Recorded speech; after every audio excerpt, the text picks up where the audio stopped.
여호와여 주의 도를 내게 가르치소서.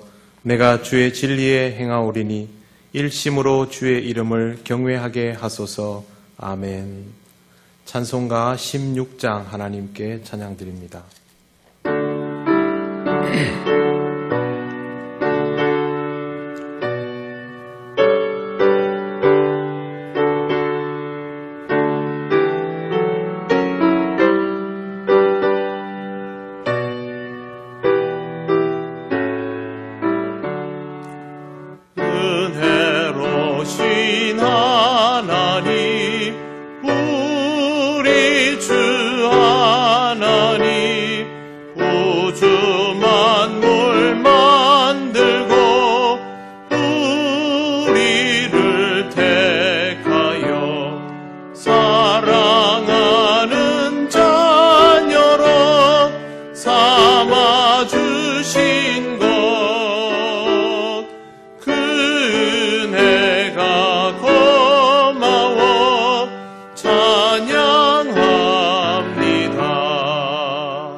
성시교독 85번입니다.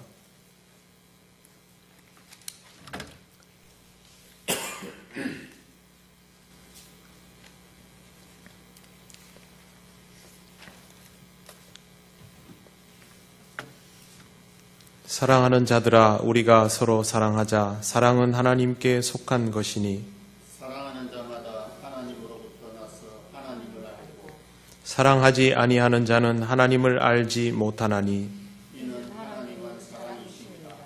하나님의 사랑이 우리에게 이렇게 나타난 바 되었으니 하나님이 자기의 독생자를 세상에 보내심은 그로 말미암아 우리를 살리려 하십니다. 사랑은 여기 있으니 우리가 하나님을 사랑한 것이 아니요 하나님이 우리를 사랑하사 우리 죄를 속하기 위하여 화목제물로 그 아들을 보내셨습니다. 사랑하는 자들아, 하나님이 이같이 우리를 사랑하셨은즉 우리도 서로 사랑하는 것이 마땅하도다. 어느 때나 하나님을 본 사람이 없으되 만일 우리가 서로 사랑하면 하나님이 우리 안에 거하시고 그의 사랑이 우리 안에 온전히 이루어집니다. 아멘. 나는 전능하신 아버지 하나님 천지의 창조주를 믿습니다. 나는 그의 유일하신 아들 우리 주 예수 그리스도를 믿습니다. 그는 성령으로 잉태되어 동정녀 마리아에게서 나시고 본디오 빌라도에게 고난을 받아 십자가에 못 박혀 죽으시고 장사된 지 사흘 만에 죽은 자 가운데서 다시 살아나셨으며 하늘에 오르시어 전능하신 아버지 하나님 우편에 앉아 계시다가 거기로부터 살아있는 자와 죽은 자를 심판하러 오십니다. 나는 성령을 믿으며 거룩한 공교회와 성도의 교제와 죄를 용서받는 것과 몸의 부활과 영생을 믿습니다. 아멘. 찬송가 220장 하나님께 찬양드립니다.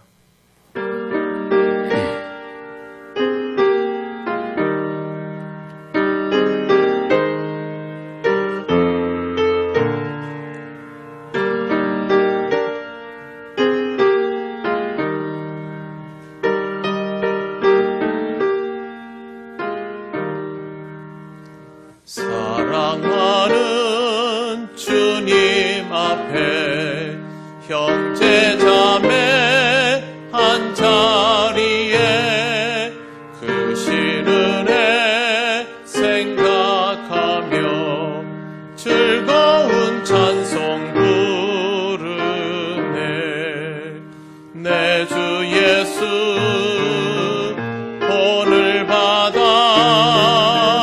모든 사람 내 몸같이 환난 근심 위로하고 진심으로 사랑하세.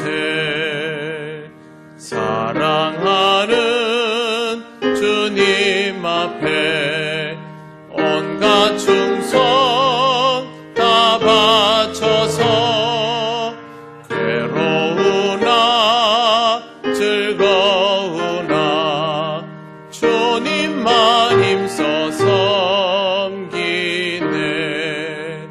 우리 주님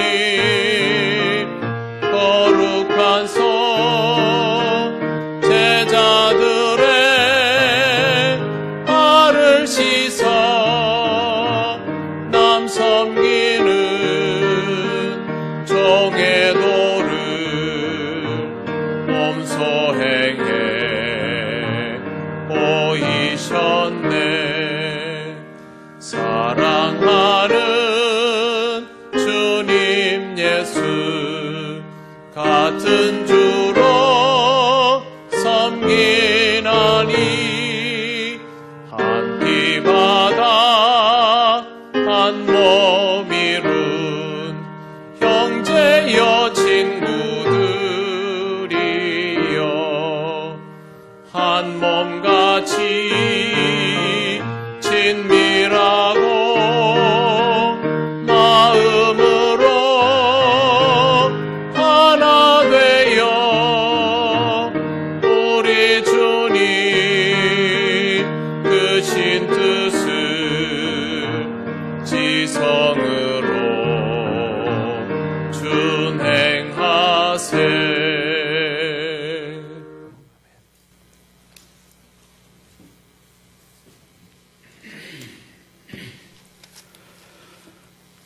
지난 한 주간의 삶에도 주님의 인재를 감사드리며 오늘 사순절 둘째 주에 귀한 예배로 하나님을 만날 수 있게 인도하심을 감사드립니다. 귀한 주의 날 주님의 전에서 예배드리지 못하고 가정에서 영상으로 예배를 드리는 우리들의 모습을 불쌍히 여기시고 용서하시고 인도하여 주시길 원합니다. 하지만 율법주의의 형식적인 모습보다 하나님을 사모하며 진정과 신령으로 예배하는 우리들의 모습에서 참된 그리스도인의 모습이 있기를 원합니다. 하루빨리 코로나19 같은 바이러스가 없어지게 하시고 이로 인해 하나님 전에서 모든 성도들이 예배드릴 수 있는 은혜를 더하시고 마음을 같이하여 모이기에 힘쓰는 우리 성도들이 되기를 원합니다. 하나님, 바이러스로 인해 우리들의 소비가 위축되고 이로 인해 모든 것들이 예견치 못한 경기 침체로 나타나고 있습니다. 감히 우리가 해결할 수는 없지만 모든 지혜를 주셔서 순조로운 해결책을 허락하시고 모든 국민들이 희망을 볼 수 있도록 은혜를 다하여 주시길 원합니다. 하나님 주신 말씀에 너는 내게 부르짖어라. 내가 내게 응답하겠고 내가 알지 못하는 크고 은밀한 일을 내게 보이라 하셨습니다. 하나님, 이런 상황 속에서도 꿋꿋하게 이겨나가는 우리 성도들을 축복하시고 또 스스로의 신앙도 잘 지켜갈 수 있도록 우리들의 믿음을 허락하여 주시옵소서. 우리가 계획하고 준비한 모든 일들 속에 하나님의 인도하심이 있게 하시며 그로 인해 모든 일들이 순조롭게 행해질 수 있도록 은혜를 다하여 주시옵소서.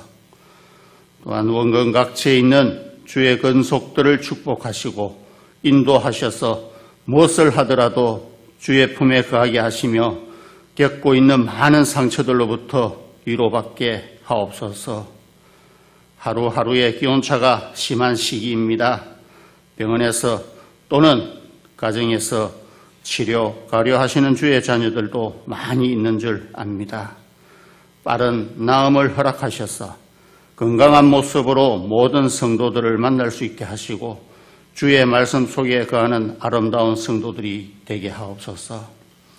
새롭게 오실 목사님을 하루빨리 본 교회에 오게 하셔서 빠른 안정을 허락하시고 또 새로운 사역지에서 잘 적응할 수 있도록 인도하여 주시옵소서. 사순절을 통하여서 우리들의 믿음과 영성이 더욱 깊어지기를 원합니다. 다니엘 목사님을 축복하시고 그 입술을 주장하셔서 하나님의 말씀으로 인해 우리들의 마음을 곱게 하시고 감화감동케 하셔서 한 주간의 삶에도 하나님의 말씀으로 인해 행복한 한 주가 되게 하시고 주 안에서 평안을 누리는 우리들이 되게 하옵소서. 우리 죄를 대속하실 예수님의 이름으로 기도를 드립니다.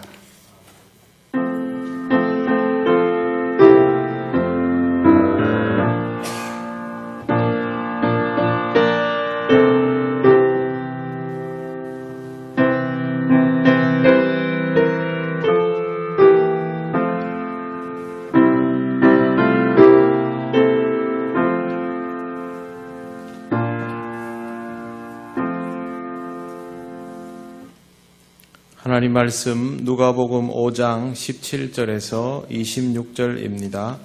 이 말씀은 신약성경 96쪽에 있습니다.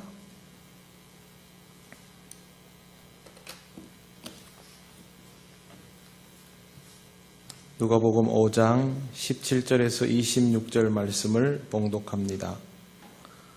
하루는 가로치실 때에 갈릴리의 각 마을과 유대와 예루살렘에서 온 바리새인과 율법 교사들이 앉았는데 병을 고치는 주의 능력이 예수와 함께 하더라.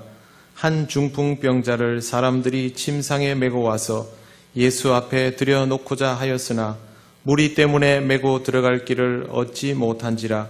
지붕에 올라가 기와를 벗기고 병자를 침상째 무리 가운데로 예수 앞에 달아내리니 예수께서 그들의 믿음을 보시고 이르시되 이 사람아 내 죄사함을 받았느니라 하시니 서기관과 바리새인들이 생각하여 이르되 이 신성모독하는 자가 누구냐 오직 하나님 외에 누가 능히 죄를 사하겠느냐.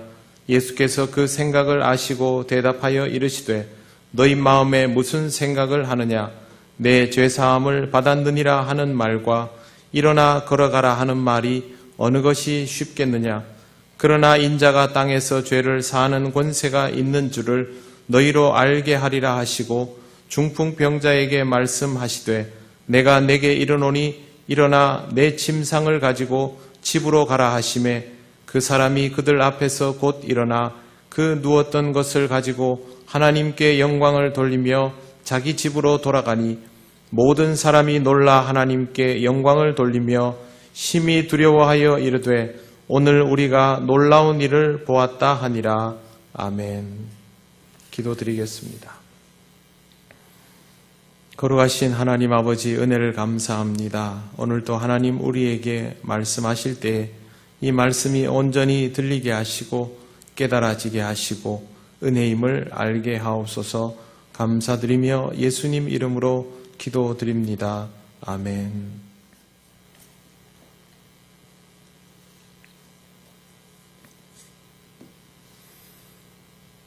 냉정하게 말하면 인간은 죽음과 전쟁하는 것이 아니라 아픈 것과 전쟁하는 존재라고 할 수 있습니다. 어차피 죽음 이후의 세계에 대해서는 무지하기 때문에 믿음으로만 반응할 수 있지만 아픈 것은 다릅니다. 군인들이 훈련 때 전투모에 감아놓은 띠에 이런 표현이 있습니다. 나는 지금 전투 중이다. 이거와 같습니다. 우리가 지금 코로나19와 전쟁 중이지 않습니까? 그런데 우리 중에 아군인지 적군인지 구별 못할 분들과 또 그런 사건들이 생겨서 더 어려움을 겪고 있습니다. 아플 때는 함께 하는 이가 있다면 돌아봐 줄 리가 있다면 훨씬 더 좋을 것입니다. 그런데 코로나19는 함께 있는 것을 못하게 만드니 우리의 마음이 생각보다 더 무겁습니다. 대부분의 사람들에게는 감기처럼 지나간다 하지만 이것으로 목숨을 잃는 분들이 적지 않으니 지금은 나 자신만을 위해서가 아니라 나보다 약한 사람들을 위해서라도 조심하는 것이 필요한 시기입니다. 우리 그리스도인들은 적어도 이런 마음을 가지고 이 때를 지나면 좋겠습니다. 예수님께서 평소처럼 말씀을 가르치시던 어느 날 여느 때보다 더 많은 사람들이 모였습니다. 모든 사람들이 말씀을 들으러 모였던 것은 아닙니다. 예수께서 병을 고쳐주신다는 소식을 듣고 낫기를 원해서 모여든 사람들도 많았습니다. 아프지 않다면 말씀이 귀에 들어오겠지만 많이 아프다면 그것보다는 낫게 해주시는 것이 더 급할 것입니다. 그런데 이날따라 다른 부류의 사람들도 와 있었습니다. 그들은 갈릴리뿐 아니라 전국 각처에서 모여든 사람들이었습니다. 예사로운 사람들이 아니었습니다. 성경은 그들을 갈릴리 각촌과 유대 예루살렘에서 나온 바리새인과 율법 교사들이라고 전합니다. 바리새인이라는 말은 구별된 사람들이라는 뜻입니다. 처음에는 신앙적으로 구별된 사람들이라는 의미로 시작이 되었을 겁니다. 그들은 신분상으로는 중간 계급이었지만 종교적으로는 사실상 유대 사회를 이끄는 종파였습니다. 이 사람들은 율법과 장로들의 유전을 중요하게 여기고 일상의 사소한 부분까지 율법을 지켜나가는 것이 중요하고 그렇게 해야 된다라고 강조하던 사람들입니다. 결국 바리새인이라는 의미는 시간이 지나면서 율법을 그들처럼 지킬 수 없는 사람들 사이에서 그들이 우리는 너희와 다르다라는 식의 정의를 내려도 좋을 만큼 변해버렸습니다. 이 사람들은 신분상의 제약이 있었기 때문에 한계를 가지고 있었는데 그때마다 서기관들과 연계해서 사회를 주도하려고 했습니다. 자신들이 옳다고 여기는 일에는 가차 없었습니다. 그들에게 가장 큰 무기는 율법이었고 그것으로 백성을 재단하고 심판했습니다. 바리새인들이 얼마나 용이 주도한가 하면 서기관들과 연계해서 시민들을 조였고 또 율법 교사들과 함께 항상 나타났습니다. 그냥 서기관들과 모이면 그냥 기록할 수 있는 내용들이 있으면 전부이지만 율법 교사들이 나타나면 이야기가 달라집니다. 그들에게 모세오경의 내용을 해석해 달라고 하고 율법 교사들이 모세오경의 내용을 해석해 주면 그게 그 순간 그 자리에서는 아무도 손댈 수 없는, 이의를 제기할 수 없는 법으로 작용하는 것입니다. 이렇게 서로 필요에 의해서 뭉쳐 다니면서 종교적으로, 사회적으로 또 관습법으로도 못을 박아버리는 사람들이었습니다. 하나님의 말씀이 절대적이라고 생각했던 유대 사회에서 이들의 위력은 사실 상상 이상입니다. 그들은 걸어다니는 법전이었고 법집행기관이었습니다. 그들 집단이 사실상 유대 사회에서 하나님의 대리자였다고 해도 과언이 아닙니다. 바리새인들은 예루살렘이 멸망한 이후에도 여전히 주도권을 잡고 유대인들을 이끌어 왔습니다. 제사장의 후예인 사두개인들과의 세력 다툼에서 이겨내고 주도권을 잡을 정도이니 그들이 얼마나 강력한 집단인지 잘 알 수 있습니다. 이런 부류의 사람들이 가지고 있는 특징이 있습니다. 자기들이 그어놓은 선이 한계입니다. 이걸 넘으면 죄인이 되는 것이죠. 그러다 보니 사람들은 이런 바리새인들과 율법 교사들을 보면 긴장할 수밖에 없었습니다. 누구든 그들이 나타나면 긴장해야 했습니다. 이런 사람들이 예수님 앞에 나타난 것입니다. 많은 사람들이 예수님을 찾아와서 말씀을 듣고 은혜 받기를 원하고 또 병을 고치기를 원했지만 지금 이 사람들은 그런 걸 원해서 예수님 앞에 온 사람들이 아니기 때문에 예수님은 그 앞에서 주의할 필요가 있었습니다. 그들은 예수님이 뭘 하는지 보고 판단을 하고 필요하면 정죄를 내릴 준비가 되어 있었기 때문입니다. 근데 이 상황에서 성경에 이런 내용이 나옵니다. 병을 고치는 주의 능력이 예수와 함께 하더라. 여기에서 주는 영이신 하나님이시죠. 하필이면 이런 상황에서 병을 고치는 주의 능력이 예수님과 함께 했다라는 것은 무엇을 의미합니까? 그러면 지금 그 능력을 예수님께서 쓰실 것이다 라는 것을 의미합니다. 예수님은 이런 능력을 당연히 쓰십니다. 이 땅에 무엇하러 오셨는지를 스스로 알고 계신 분이기 때문입니다. 하나님의 능력이 임하면 그 능력을 써야 하죠. 근데 지금 상황이 받쳐주지 않지 않습니까? 우리는 상황이 받쳐주지 않으면 하나님으로부터 받은 능력이 있어도 은사가 있어도 잘 사용하려 들지 않습니다. 여건이 될 때까지 기다리는 것이죠. 그러나 예수님처럼 하는 것이 맞습니다. 하나님의 능력이 하나님의 은사가 주어진다면 그것을 지금 사용해야 한다라는 의미이기 때문입니다. 그 상황에 대한 판단은 내가 하는 것이 아니라 그 은사를 주신 그 능력을 주신 하나님께서 이미 하신 판단이기 때문에 그걸 받으면 사용하는 것이 옳습니다. 예수님은 그렇게 하셨고 그런 의미에서 예수님은 우리에게 좋은 순종의 본보기가 됩니다.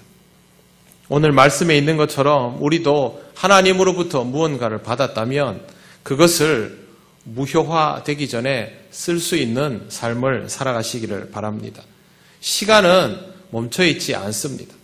시간이 지나면 그 능력과 은사를 쓰지 못하는 순간이 금세 온다는 것 기억하시기 바랍니다. 예수님은 바리새인들이 있던 율법 교사들이 있던 상관하지 않고 사람들을 고치기 시작합니다. 소문은 순식간에 마을에 퍼지고 사람들은 더 많이 몰려들었습니다. 오고 싶은 사람들이 참 많았습니다.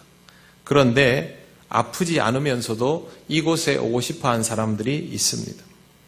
그들이 이곳에 오고 싶었던 이유는 자기에게 소중한 사람이 아팠기 때문입니다. 여러분 아이들 자랄 때 한두 번 아이들 데리고 응급실에 가본 경험이 있으실 겁니다. 아이들은 신기하게도 꼭 밤에 아프고 공휴일날 아프고 병원 문 닫을 때 아프고 그렇습니다. 저도 6개월 된 딸아이가 서랍 모서리에 여기를 딱 부딪혀가지고 안에 연결하는 게 있는데 그게 끊어진 적이 있습니다. 근데 지혈이 안 되는 거예요. 그래서 이 치아 사이로 피가 계속 흐르니까 급히 병원을 갔는데 제 기억에 그날이 개천절인가 한글날인가 그랬습니다. 병원 문 여는 곳이 없잖아요. 문 닫힌 병원들을 동네마다 다니면서 두들기다가 의사 선생님이 병원 옆에서 사는 그런 병원을 하나 용케 찾았습니다. 그래가지고 문을 막 두드리니까 그냥 집에서 쉬다가 나오셨어요. 그래서 아이를 보여드리고 하니까 꿰매야 된다 그러더라고요. 간호사가 없으니까 제가 아이 얼굴을 이렇게 입술을 뒤집어 가지고 옆에서 보조를 하고 그렇게 그냥 꿰맨 적이 있습니다. 나한테 소중한 사람이 아프면 그때는 물불 가리지 않죠. 어떻게든 이걸 낫게 해줄 수 있는 사람을 찾습니다. 부모는 그런 마음으로 병원을 간 것이죠. 중풍병자를 데리고 예수님 앞으로 온 사람들도 그런 마음입니다. 성경에 자세한 내용이 써있지 않더라도 단순히 그냥 예수님 앞으로 침상을 들고 왔을 것은 아니다라는 것을 누구나 알 수 있습니다. 그렇게 침상채로 메고 예수님 앞으로 왔건만 안으로 들어갈 수가 없었습니다. 이미 진입로가 없을 만큼 사람들이 모여 있었기 때문입니다. 여기까지 데리고 온 것은 낫게 하고 싶어서입니다. 그러나 진입조차 불가능한 상황이라면 한계이죠. 한계에 부딪힌 그들의 태도는 놀랍게도 지붕으로 올라가는 것입니다. 성경에 보면 지붕에 올라가서 기와를 벗기고 병자를 침상째 무리 가운데로 예수님 앞에 달아내리는 모습이 나옵니다. 유대인들의 건축물은 우리 같은 그런 이 뾰족한 기와가 아닙니다. 옥상이죠, 사실은. 견고하지 않은 옥상입니다. 견고하지 않다고 해도 사람들은 그 위에 올라가서 잠시 쉬기도 하고 차도 마시고 기도도 할 수 있고 그런 곳입니다. 다만 진흙으로 개어져 있기 때문에 몇 년마다 수리도 해야 되고 필요하다면 억지로 뜯어내는 것도 가능합니다. 거기를 올라간 겁니다. 거기에 올라가서 구멍을 뚫어내고 그 구멍을 뚫어내고 침상째로 내린 겁니다. 근데 본인들 집 아니지 않습니까? 남의 집 지붕을 뚫어서 내린 겁니다. 분명히 나중에는 법적으로 문제가 될 겁니다. 왜 이렇게 했을까요? 내게 소중한 사람을 낮게 할 리는 이분밖에 없는데 한계에 직면했다고 해서 돌아설 수 없기 때문입니다. 여러분, 아이가 아플 때 병원이 없으면 한 군데 두 군데 돌아다녀보고 안 되면 병원이 없나 보다 이러고 그냥 집으로 데리고 오는 부모는 없지요. 어떻게든 그 병원을 찾아내지. 똑같은 마음입니다. 우리는 이 사람들이 누구인지 모릅니다. 이름도 기록되어 있지 않습니다. 그러나 매우 특별하다는 생각을 합니다. 자신의 일이 아님에도 불구하고 한계 앞에서 포기하지 않고 또 다른 시도를 하는 것이죠. 그들이 통과해야 될 관문은 성경을 보면 생각보다 많았습니다. 첫째, 본인이 아프지 않은데도 불구하고 예수님 앞으로 나왔습니다.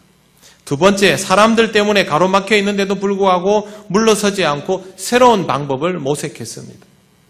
세 번째, 길도 아닌 곳에 길을 만들어냈습니다.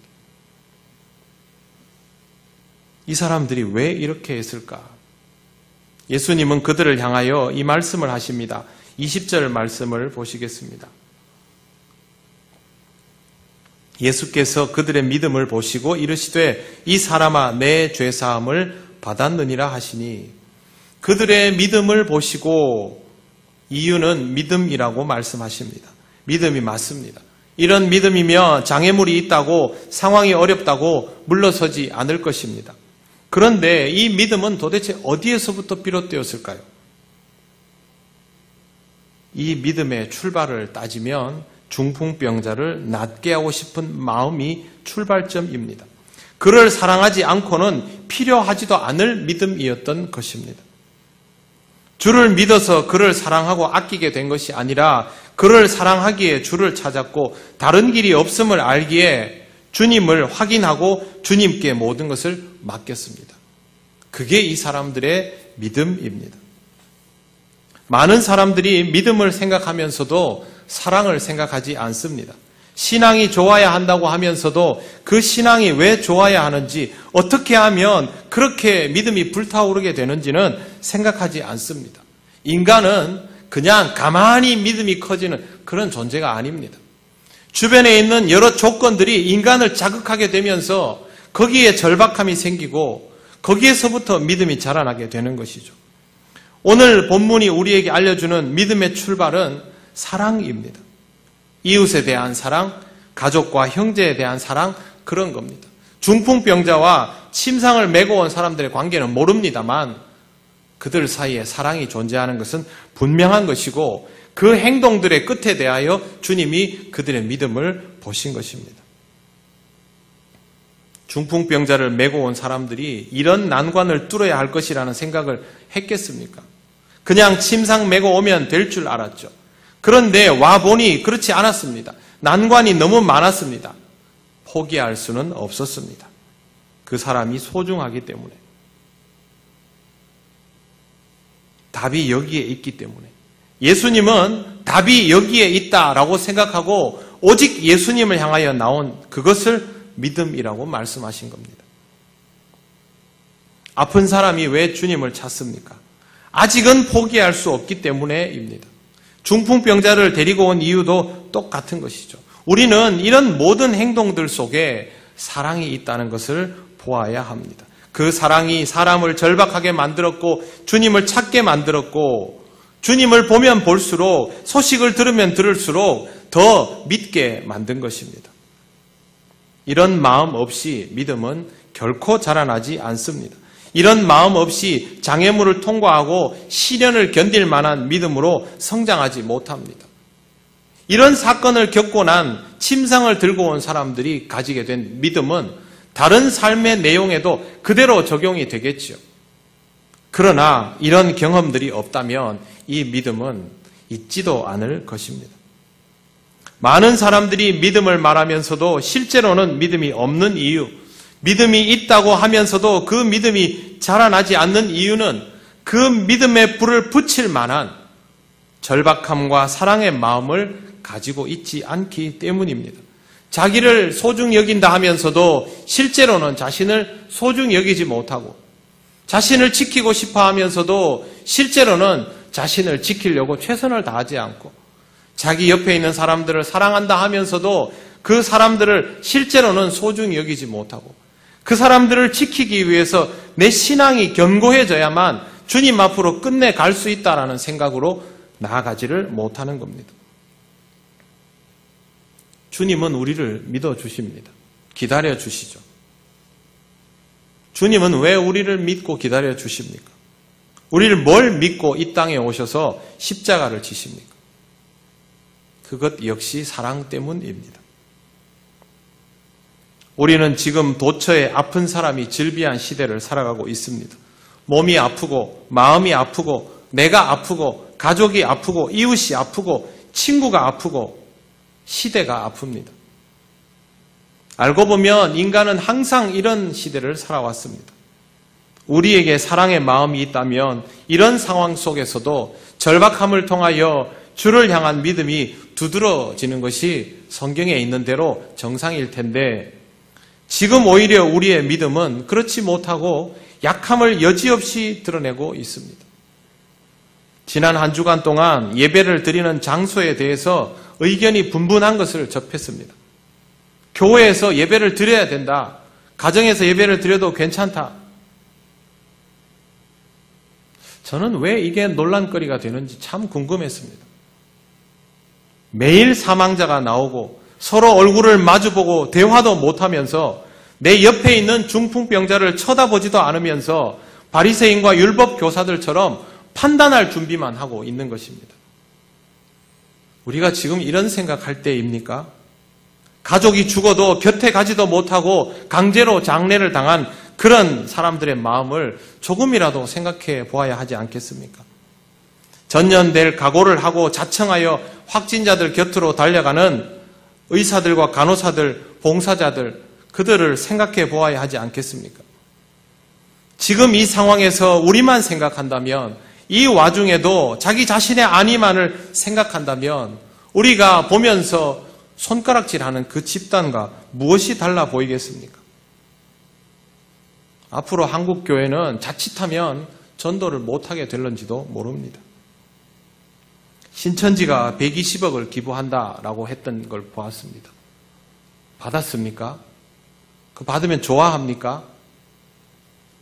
기부를 엄청 많이 했네. 그렇게 나옵니까? 사람들 반응이? 그렇지 않습니다. 이미 엎질러진 물입니다. 우리는 우리 좋은 대로 다 하고 나서 교회가 사회를 향해서 복구할 수 있도록 물질로 후원한다고 하면 사람들이 좋아할까요? 똑같은 집단 취급을 당할 겁니다. 그렇게 되지 않으려면 우리는 율법이 아니라 복음으로 외형적인 경건이 아니라 사랑에서부터 불부터 나오는 믿음으로 움직여야 합니다. 지금은 한 사람이라도 더 지키고 한 번이라도 더 서로를 돌아보고 그렇게 해야 합니다. 최근 몇몇 대형 교회들이 자체 수련원을 코로나19 경증 환자들을 수용하기 위한 시설로 개방했다라는 소식을 들었습니다. 잘한 일이라고 생각합니다. 그곳에는 평소에 많은 분들이 기도하러 옵니다. 그렇게 개방을 하면 거기를 내 집처럼 드나들면서 기도하던 분들이 상당히 오랜 기간 동안 기도하러 못 올 겁니다. 그래도 교회는 할 수 있는 여건이 된다면 그렇게 하는 것이 옳습니다. 마스크를 구하기 어려워하는데 면 마스크라도 만들어서 이웃에게 나누어주는 사람들이 있다고 들었습니다. 교회는 안 되면 이렇게라도 해야 됩니다. 수고하는 의사와 간호사들을 위해서, 봉사자들을 위해서 그렇게 기도하고 서로를 도와야 합니다. 집 밖으로 나오지 못하는 연로한 교인들을 위해서 매일 안부를 전하고 가서 얼굴은 못 보더라도 지금처럼 전화 한 통, 문자 한 번이면 되지 않습니까? 그렇게는 하지 않고 마스크 사재기해서 추운 날씨에 시민들 밤새 줄서게 만들고 이 상황을 정치적으로 이용해서 어떻게 하면 향후 전국의 주도권을 잡을까, 그런 궁리만 하고, 왜 이런 상황에도 정치적 판단이 더 앞서는지 저는 이해가 가지 않습니다. 우리가 정부 관료입니까?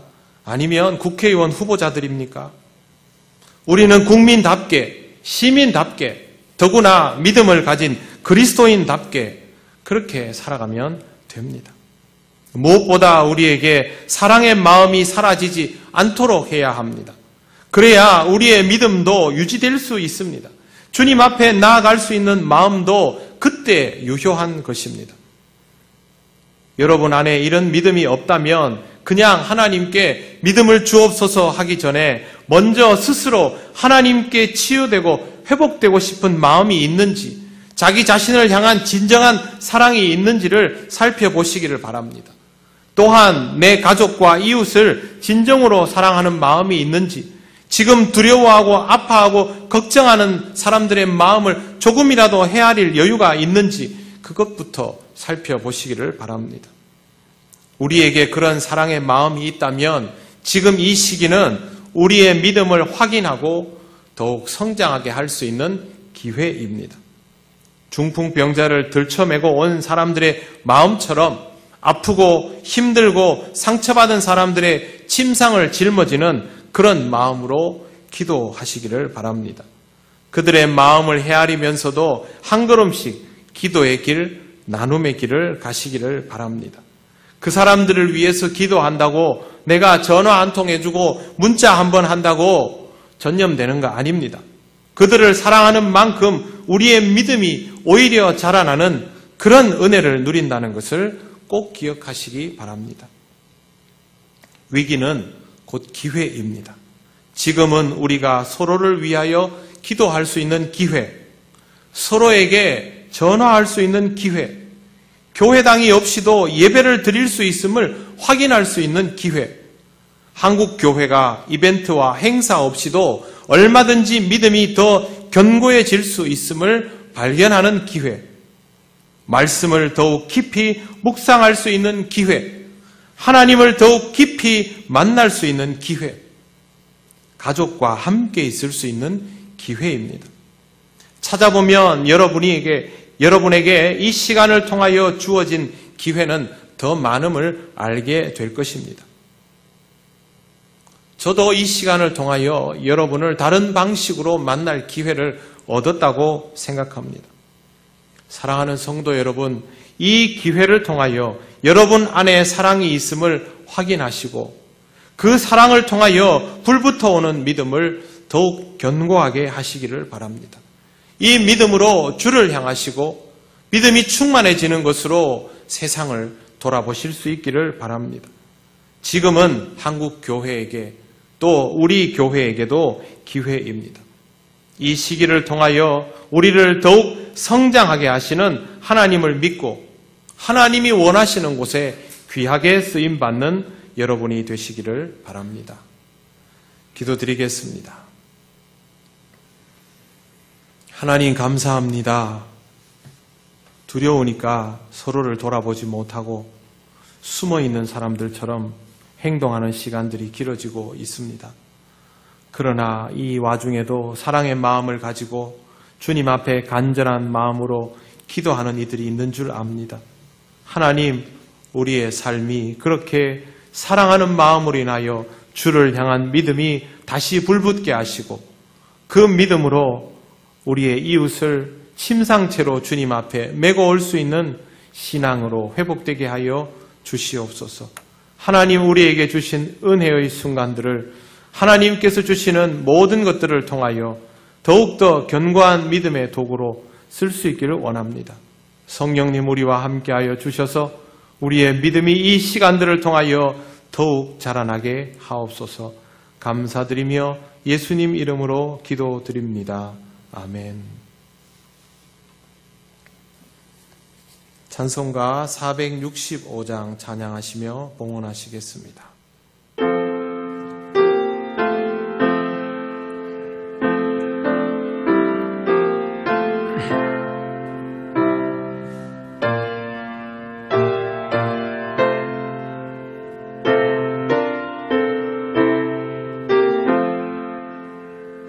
주 믿는 나 위에 진실하고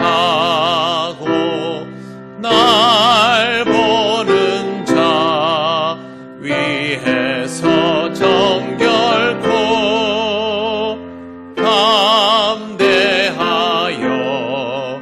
이 세상 환난 중에 나 용감히 늘 승리하리라. 나 용감히 늘 승리하리라. 저 원수도 내 참된 친구 삼고 남 주면서 행한 일 잊으리. 연약한 나 늘 온유 겸손하여 늘 섬기며 기쁘게 살리라. 늘 섬기며 기쁘게 살리라. 늘 바빠도 나 힘써 기도하며 주와 함께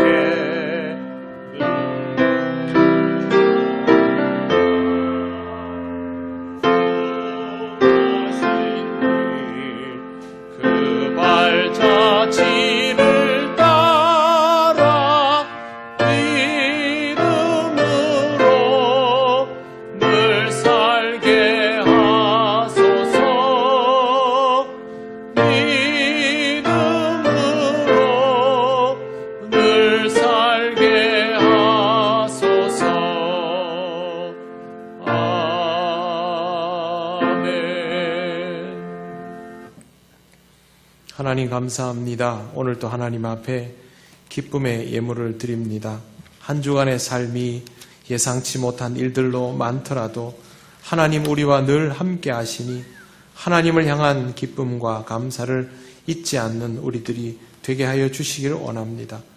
다음 한 주간도 하나님 모든 성도들을 붙들어 주셔서 어려운 중에도 소망 잃지 않고 사랑의 마음으로 믿음을 견고히 하며 살아갈 수 있게 하여 주옵소서. 물질로 인하여 시험 들지 않게 하옵소서. 하나님 주신 것들을 사용할 수 있는 지혜를 주시고 그것을 쓸 때마다 하나님을 더욱 기쁘시게 하는 삶이 되게 하여 주시옵소서. 감사드리며 예수님 이름으로 기도드립니다. 아멘.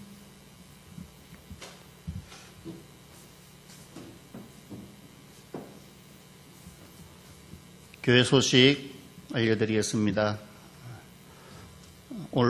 예배에 나오신 모든 분들을 환영합니다. 처음 오신 분들은 새가족부의 안내를 받으시기 바랍니다. 예배, 온라인 예배, 오늘도 온라인 예배를 드립니다. 주 일정은 교회에서 전하는 소식을 참고해 주시기를 바랍니다. 유튜브 통영교회를 구독하시면서 소식을 전해받을 수 있도록 하시기 바랍니다. 그리고 지금은 사순절 기간입니다. 신앙적인 사람으로 살아갈 수 있도록 말씀 묵상과 또 이웃 사랑을 생활에 실천해 나가시기를 바랍니다. 안내입니다. 오늘은 남성교회 주일입니다. 한국교회의 동력이 되었던 남성교회가 이 시대에도 교회의 주역으로 사명을 잘 감당할 수 있도록 기도해 주시기 바랍니다. 코로나19 바이러스가 아직도 진정되지 않고 있습니다. 교회당이 재개방될 때까지 단체 문자 또 홈페이지 유튜브 채널 등 또 밴드 등을 통해서 항상 우리 교인들에게 전달하는 참고사항들을 잘 숙지해 주시기를 바랍니다.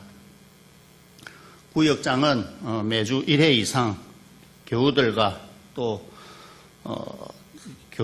교우들과 문안하고 또 교회에서 전달되는 소식들을 전화로 알려주시기를 바랍니다. 그리고 외출을 자제하시고 마스크 사용과 또 손 씻기를 생활하시기를 바랍니다. 헌금은 별도로 모아두셨다가 다음에 교회에 나오실 때 해주시거나 또 아니면은 우리 온라인 계좌가 있습니다. 그쪽으로 입금하시면서 입금자 이름을 기재해 주시기를 바랍니다. 교회 좋은 습관 가지기 캠페인이 있습니다. 교회가 신앙생활을 독려하면서 따르는 수준의 신앙으로는 영적 성장을 기대하기가 어렵습니다. 나 자신이 바로 교회입니다. 그러니 스스로에게 신앙생활을 잘 하라고 격려하시고 이럴 때일수록 영성 훈련을 잘 하시기를 바랍니다.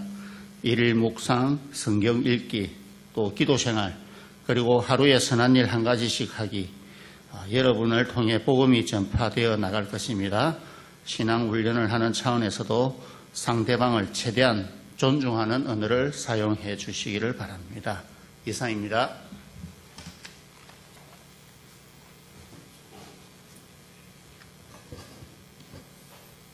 네, 여러분들은 주중에도 제 얼굴을 영상으로 보시지만 저는 여러분 얼굴을 못 봐서 좀 답답합니다. 소식도 궁금하고 합니다.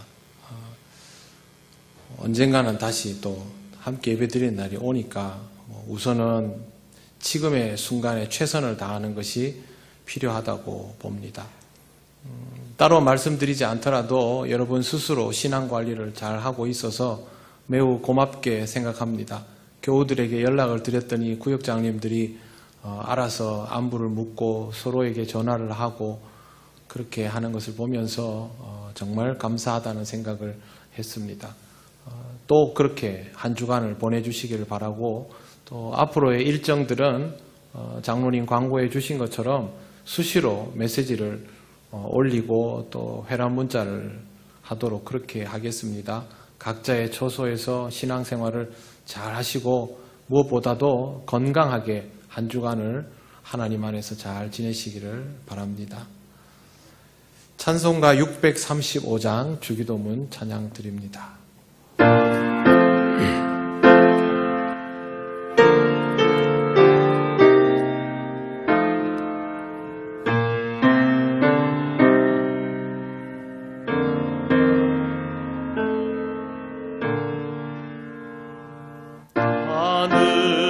하늘에 계신 아버지 이름 거룩하사 주님 나라 임하시고 뜻이 이루어지이다.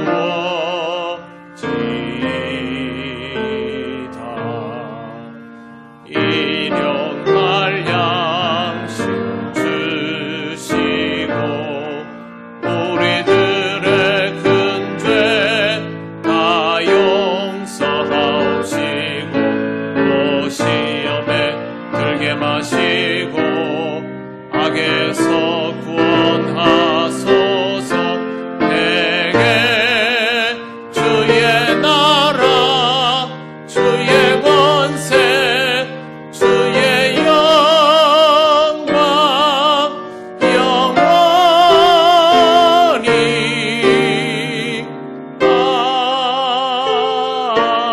아멘.